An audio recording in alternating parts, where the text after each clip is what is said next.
Good day, traders. Mindset reset. It's Monday, day one, the opening range of the new week. It's the first week in the new month. Tomorrow is Tuesday. We have the U.S. presidential elections ahead of us. And Thursday, we have a two-part release FOMC. Now, in a week like this with that type of high-impact news events, presidential elections ahead of us on the schedule, anything is possible.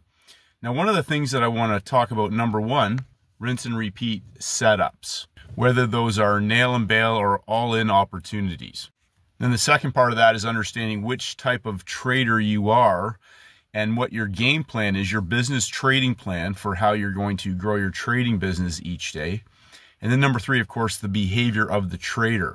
So understanding in conditions like this, we could be facing some high volatility or uncertain types of conditions. And you know, I received some questions over the weekend, questions this morning prior to the U.S. session beginning regarding, you know, is this a first green day? Is this 3 days of breakout traders? That sort of thing. And understand we're heading into tomorrow, U.S. presidential elections. Monday's the opening range.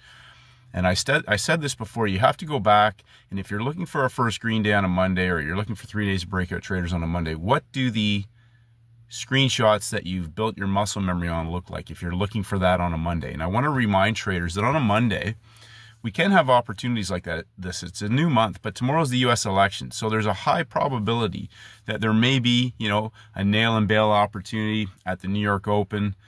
We're expanding the range. There could be a coiled market for you know, maybe they broke out on Friday and they're going to go to the other side today.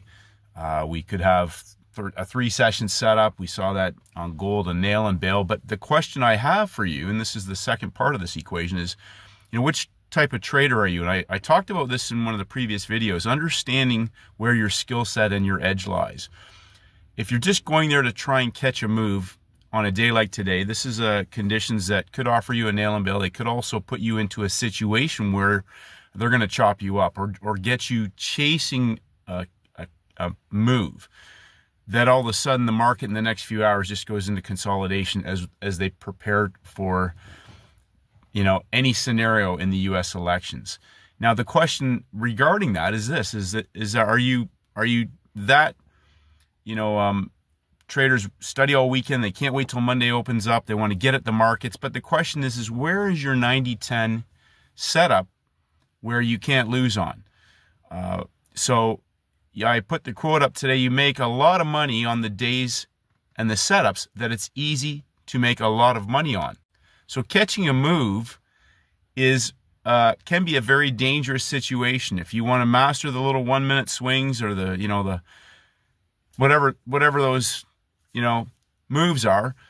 But the market's just opening on Monday. So I repeat this all the time. Monday's the opening range. People have convoluted it, talking about cycles, gaps, sweeps, hunts, blocks, you know, confluences, all these things. And I always ask the question, but what setup are you hunting? What setup are you hunting? There are very specific repeatable behaviors in the markets that offer traders 5-star opportunities, and they offer traders 3-star opportunities. And typically, as the week expands on all the instruments, we can find those templates, even if you're following a small basket. But it's paramount to not just be looking, you know, people say, oh, I'm not just looking for the direction and all these things, but where's the actual scalable opportunity where all time frames are going to be driving that move? And so as we have high impact, potentially high impact outcomes with the election or volatility, all these things that are create uncertainty, the only place that you have certainty is by managing yourself and sticking to your game plan. If your game plan is to trade movement, trade markets, as opposed to trading setups, then if that's where your skill set lies, if that's where your expertise lies, your results are produced from trading that way, continue to do what you're doing. You know, I always say, whatever you're able to do that makes you money, continue to do that. My objective is to hunt out the scalable opportunities, being patient, sitting on my hands. There might be a nail and bail, there might be a 3-session setup, but also you want to align yourself where the conditions are right for that market to continue en route with your trade. Now, there's going to be traders who like to scalp in and out all day long. And again, that's where their skill set lies. There's going to be traders that want to do that, and their skill set doesn't lie there. They get chopped up, and we're not even at the midpoint range of the week yet. And then we get to the backside, and there's easy money laying over on the floor in the corner, and all you had to do was sit on your hands and wait. So it's important that I make this video today to impact upon you that we have the presidential elections. We have FOMC two-part release on a Thursday this week. So we have potentially a week that could create opportunities maybe Thursday or Friday. We have opportunities that might not present until next week. It just may not be in your session a 5-star or even a 3-star opportunity. But the traders, a lot of traders, the retail trader mindset is they got to trade today. So I'm just reminding traders and reinforcing that the behavior of the trader is the #1 reason why most traders continue to fail. They'll do some things right, and then they'll sabotage those things by engaging in impulsive impatience, irrational, and emotional behavior, random 50-50 trading. Now, I talk about this a lot. Traders have asked, you know, I make the statement, I force myself to stop taking losing trades. And what losing trades are impulsive trades. Trades where I think I'm going to grab the high, or I'm going to grab the low, or I'm going to catch this move. I caught that one. I caught this one. Okay, you caught it, but what setup, what rinse and repeat setup out of your playbook was it? I don't want to know about it. I don't want to know what you caught. I want to know which setup did you execute, because if you caught something, I wonder what you're going to catch next time. Which rinse and repeat setup are you hunting? And when you get consistent at that, just like an algorithm repeats, rinses and repeats setups over and over again, whether you're trading multiple different systems or one setup, or you've got a couple of setups that you find each week, rinse and repeat allows you to continue to scale up in size. Randomness is where you can get caught catching a move on the wrong day in wrong market conditions. So we can get moves today, tomorrow, maybe even Wednesday, and then all of a sudden the market changes because they're going into FOMC, two-part release. Or maybe it's going to be, it looks like it's moving today. They give you a couple of nail and bails. You got to be in and out really quick, and then the market may go into consolidation for the rest of the day into the election. Don't know. But that's why I say, like, we talk about playbook best trade setups, first red day, first green days.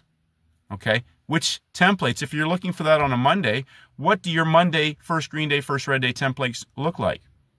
If it's on a Wednesday, I put that in the playbook, in the course. The midpoint section, midpoint range of the week, a signal day. Now, that's classic. That's rinse and repeat, because those ones repeat over and over again. If you understand the dump and pump template, the pump and dump template over the course of a week, that's why those templates make sense if and when they show up. Very important, it's a new month. We could have a market this week that gives some textbook opportunities, and next week could just give massive 5-star opportunities as the market digests information. And, you know, again, when the new week starts, a new timing cycle, we get rinse and repeat setups again. I'm just looking for the same setups over and over and over again. And if I don't see the same setups, why would I want to try and take trades? I can grab some moves, I can nail and bail, I can feed the beast, but I'm going to reduce my size. But what I'm really hunting is the scalable opportunities driven by the higher time frames. Not guessing. I'm not interested in 50-50. I'm not interested in taking losing trades. Let me repeat that. I am not interested in taking losing trades. Losing trades are ones that it's 50-50. It's 50-50 either way. I'm looking for the rinse and repeat. The ones that no matter which instrument it shows up on, the same technical pattern and behavior of price aligns. Whether that's a 3-day setup, a 3-session setup, or maybe even a 3-week setup. So important. We don't know what's going to happen tomorrow. We already see some market behavior that's a bit sus. And as we head into the election, you know, again, probably larger hands are sitting on the sidelines waiting also to position themselves after, maybe even after this week, letting all the the cannon fodder get chewed up first, and then positioning themselves in for larger scalable opportunities as the market moves in either direction once it's factored in all this new, hopefully they get a decision after the election and within a day or two, and we don't have chaos erupt. But behavior of the trader. The only thing that you can control in an uncontrollable environment is yourself, your routine, your process, your daily process in instrument identification for a best trade candidate, your ability to execute, understanding where your edge, what an edge really is and where your edge is. I talk about my friend Steven. He has an edge, and then he's the edge himself by sticking to the plan. Stick to the plan. Rinse and repeat, scale it up in size. And lastly, in between, don't do anything at all that could possibly jeopardize all of the good work that you're doing. So keep it simple, rinse and repeat. Be willing to sit on your hands. Stick to your trading plan. Scale it up in size. Keep it growing, and keep it going. Traders 1% better every single day. We'll have the election tomorrow. Interesting times. Have a great day, traders, and may the markets go with you.